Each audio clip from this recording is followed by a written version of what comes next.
So before I teach you this section, I want to remind you two things that we learned in the radical equation section.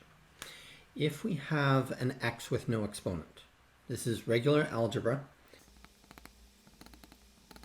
and we solve and we get one answer. So an x, single x by itself, no exponent, we get one answer. If we have an x squared and we can't cancel it out, so we want to get all of the terms onto one side, in this case the side with x squared. So I'm going to add 17 to both sides. It gets me an equals 0. If I have equals 0, then I can factor. And I just move each one over. So if it's x minus 5, the answer is x equals positive 5. Flip both signs and I get two answers. So a single x with no exponent, one answer. X squared is usually going to give you two answers. And the second thing that we've kind of focused on in this unit, if we have adding and subtracting, and this includes equations, we want to expand the top but factor the bottom. Always remember to factor the bottom, especially with binomials. So here's the first example. It's got the same binomial on the bottom. So this one's an easy one because we have the same thing already. We're missing something here. I'll put the invisible one. And just a reminder, expand the top, factor the bottom. We don't need to factor anything because there's no x squareds. So I'm going to multiply by x plus 5. And the key thing here is we need common denominators. This one doesn't have the binomial. I need to multiply top and bottom.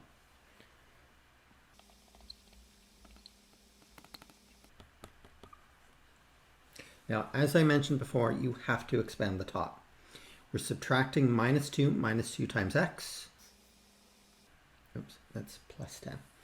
Now, there is invisible brackets, and we're going to have to deal with this because you're subtracting both 2x and the 10. So I'm going to put the invisible brackets right there, just so I don't forget them. Now, common denominator, I'm going to multiply all three terms by x plus 5 and cancel them out. This is only possible because there's an equal sign and they all have common denominators. Now, part of the reason I put the invisible brackets is because this is where it gets tricky. It's minus 2x minus 10. Be careful with the subtraction. So we expand the top and now we have an algebra problem. We don't have any x squareds, just an x. So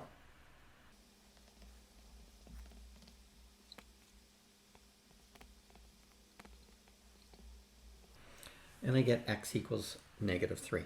And you can write it both ways. It's the same answer. So expand the top, factor the bottom if you're able to. So this one is another easier one. I want you to pause the video, try it on your own.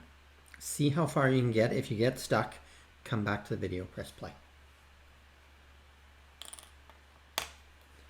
So we've got the same binomial on bottom. We don't need to factor it, but this one has nothing.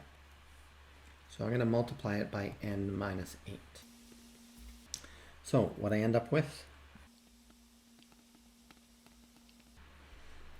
common denominator throughout, cancel. I multiply all three terms by n minus 8.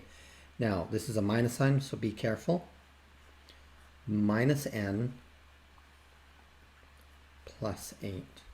Be very careful with the subtraction sign.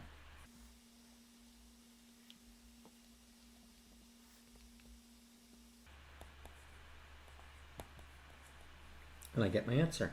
There's only one answer because there's only a single n with no exponent. This one's a lot harder. We've got two binomials, one without, but they're different. So to get common denominators, I need to make sure that everything has a plus 3, everything has a plus 2. So this one needs to go here. And I'm going to make sure to put brackets around everything because I need to expand them.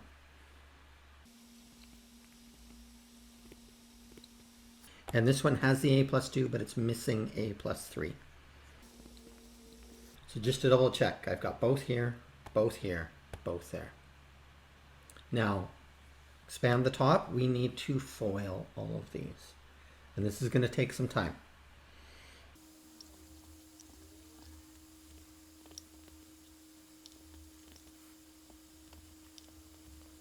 And in case you're wondering, I haven't FOILed any of the bottoms. We want to keep them factored. So only expand the top. Now, I made sure to put brackets here because I have a minus sign in front. And I am going to subtract all three pieces.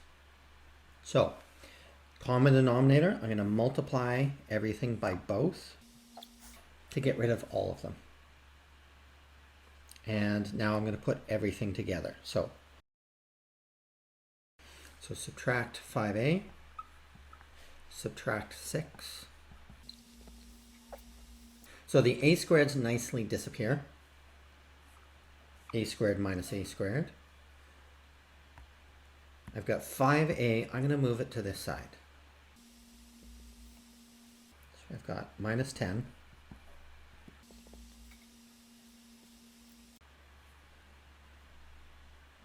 So to finish it off, we're going to subtract 9 from both sides and divide by 8.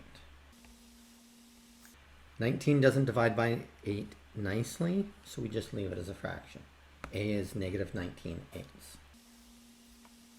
So just a reminder, we always expand the top, so we find the common denominator. This one had two binomials, so we expand them. We FOIL them out to get a squared minus 4. We've got these two binomials, we FOILed it out, we get a trinomial, and this one is a monomial, so we end up with a binomial on top. Get rid of the denominators, and then we just look for common terms. Put the a squareds together or cancel them out. The a's go together, the numbers go together, and you end up with your answer. So this one looks a lot more complicated, but what you'll see right away is we've got trinomial and two binomials. And even before I start, I want to say, let's always look at factoring the bottom. And what you'll notice is you'll probably find that these two are the factors of this trinomial. So if we look at it, they are. So this makes it much easier. This one has both. These two are missing one of the binomials. So that's what we need to add. So this has x minus 2.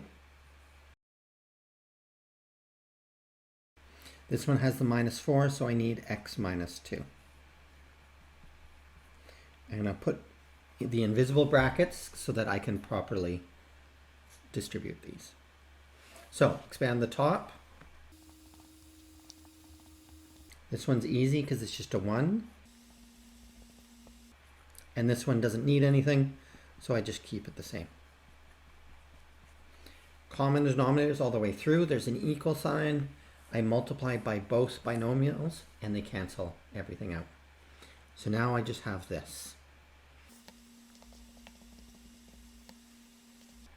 I have like terms here, and I'm going to move this over so I get an equal 0.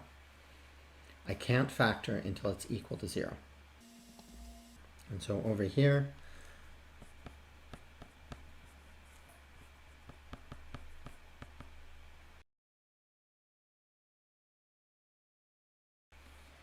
and so there's my two answers. I just have to switch them. Positive 4, negative 1. Just like we did in the radical unit.